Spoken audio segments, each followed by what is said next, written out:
दोस्तों, दिल्ली के लाल किले के पास हुए ब्लास्ट में हर पल नई अपडेट आ रही है। इस धमाके में अभी तक 13 लोगों के मारे जाने की खबर है और 20 से ज्यादा लोग घायल हैं। भगवान न करे, लेकिन हो सकता है जब तक ये वीडियो आप देख रहे हो ये आंकड़े और भी बढ़ जाएं। प्राइम मिनिस्टर ने भी कहा है कि जो भी रिस्पॉन्सिबल हैं उन्हें छोड़ा नहीं जाएगा। इसके पीछे के षड्यंत्रकारियों को बख्शा नहीं जाएगा। इस घटना के बाद से देश भर में हाई अलर्ट घोषित कर दिया गया है। जांच में पता चला कि कार में अमोनियम नाइट्रेट जैसे हाई इंटेंसिटी वाले विस्फोटक का इस्तेमाल हुआ था। लेकिन हर बीतते घंटे के साथ ही इस इंसिडेंट को लेकर नई जानकारी सामने आ रही है। हम इस वीडियो में सिर्फ उन चीजों के बारे में बात करेंगे जिनकी पुष्टि एजेंसियों और पुलिस प्रशासन द्वारा कर दी गई है। वहीं एक बार फिर यह साबित हो गया है कि हमारे देश के दुश्मनों से लड़ने के लिए हम सबको हर बार कामयाब होना पड़ेगा, लेकिन उनको सिर्फ एक बार कामयाब होना होगा। स्थिति बता रही है कि ये धमाका बड़ा था।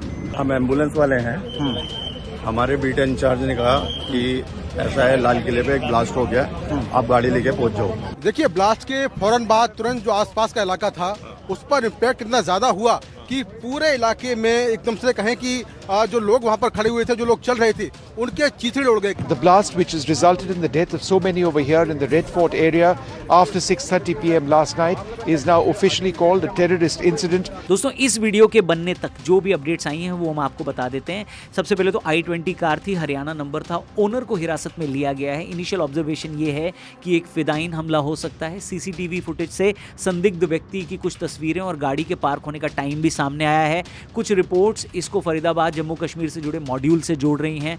फरीदाबाद मॉड्यूल की खबरों के में ये संभावना जताई गई है कि ये लोन वुल्फ नहीं बल्कि किसी मॉड्यूल से प्रेरित हमला हो सकता है। इस घटना से ठीक 24 घंटे पहले गुजरात एटीएस ने 3 ऐसे आतंकियों को भी गिरफ्तार किया जिनके पास से केमिकल वेपन, AK-47 कारतूस और कई सारे हथियार पकड़े गए। इन तीनों आतंकियों का मकसद देश के अलग अलग हिस्सों जैसे दिल्ली, लखनऊ, अहमदाबाद सहित बड़े हिस्सों में बड़े आतंकी हमले करना था। एटीएस को इनके पास से कई पिस्टल, 30 जिंदा कारतूस और राइसिन जहर बनाने के लिए इस्तेमाल होने वाला लगभग 4 लीटर कैस्टर ऑयल मिला।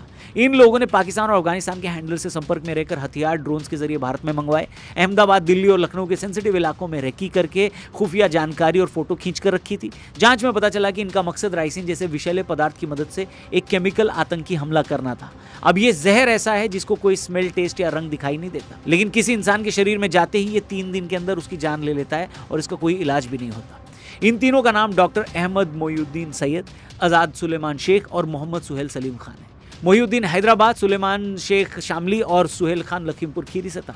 अहमद मोइनुद्दीन सैयद इस साजिश का प्राइम सस्पेक्ट है जिसने राइसिन जैसे खतरनाक केमिकल की जानकारी रखने के चलते ये हमला करने की कोशिश की थी। लेकिन इस मॉड्यूल के पकड़े जाने के बाद से खुफिया एजेंसीज और ज्यादा हाई अलर्ट पर थी और ठीक उसी दिन खबर पुलवामा से भी आई।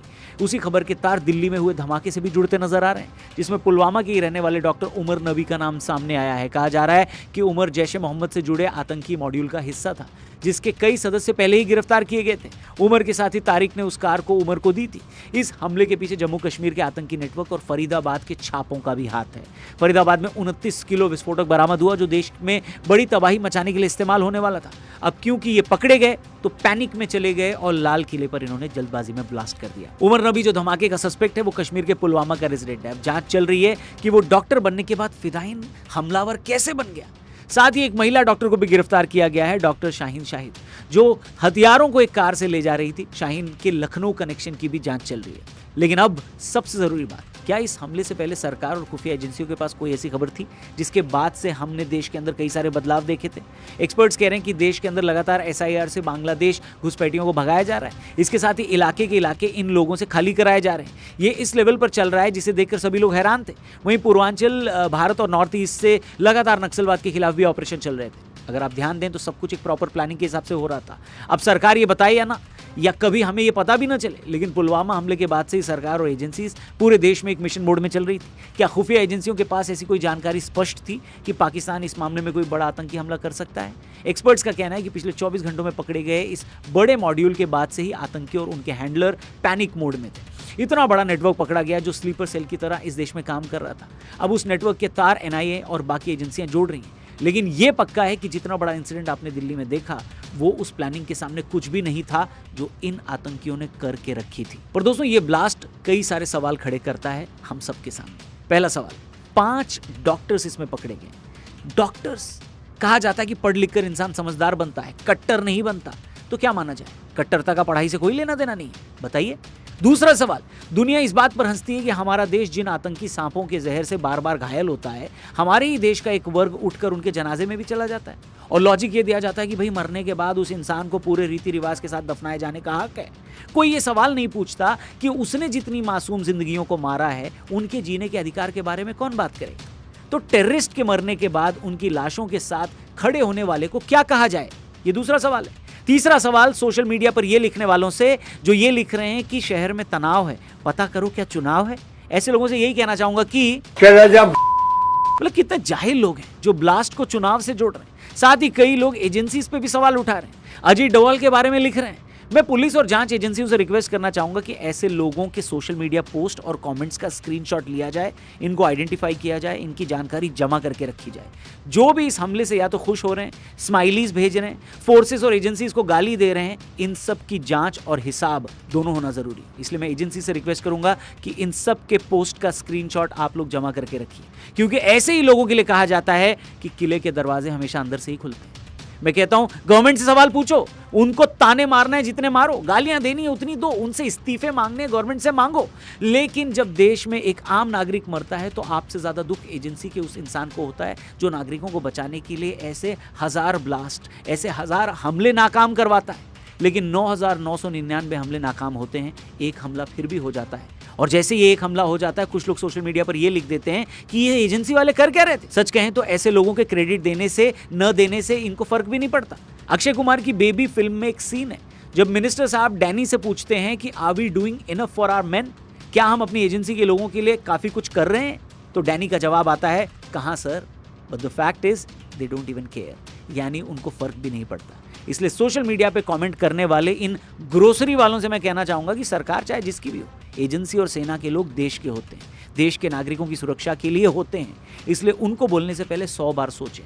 और अगर फिर भी आपको हगना ही है तो सोशल मीडिया पे टट्टी ना करें, उसके लिए शौचालय जाएं। दोस्तों, हमारी सुरक्षा एजेंसीज का जॉब इतना थैंकलेस जॉब है जिसका रिकग्निशन भी उन्हें नहीं मिलता। हमारे देश के अंदर बीतता हुआ हर शांति भरा दिन इन्हीं लोगों के त्याग और डेडिकेशन की वजह से संभव हो पाता है। हमारे देश की सुरक्षा एजेंसियां ऐसे ऐसे कामों को अंजाम देती हैं जिसकी तारीफ शायद कभी उतनी हो ही नहीं सकती जितनी होनी चाहिए। आप ही देखिए पिछले कुछ दिनों में कितने हमले नाकाम हुए। ये लोग जो हर रोज हमारे देश की सीमाओं और नागरिकों की सुरक्षा के लिए दिन रात डेडिकेटेड रहते हैं, उनका काम बहुत बड़ा और कॉम्प्लेक्स होता है, जिसमें सबसे बड़ी चुनौती होती है अपना नाम छिपाना और गुमनामी में रहना। उनके किए गए कामों को जब हम किसी वेब सीरीज में देखते हैं, किसी फिल्म में देखते हैं, तो हमें बड़ा प्राउड फील होता है कि देखिए कोई श्रीकांत अपनी IT जॉब में लगा हुआ है पर फिर भी एक खुफिया काम कर रहा है। इनमें से कई ऑपरेशंस इतने सेंसिटिव होते हैं कि उनकी डिटेल्स कभी सार्वजनिक पब्लिक नहीं की जाती, जिससे उनकी मेहनत और जोखिम के बावजूद एजेंसी के लोगों को, आम जनता से वो तारीफें नहीं मिलती, वो क्रेडिट नहीं मिलता। पर जैसा कि मैंने कहा, दे डोंट इवन केयर।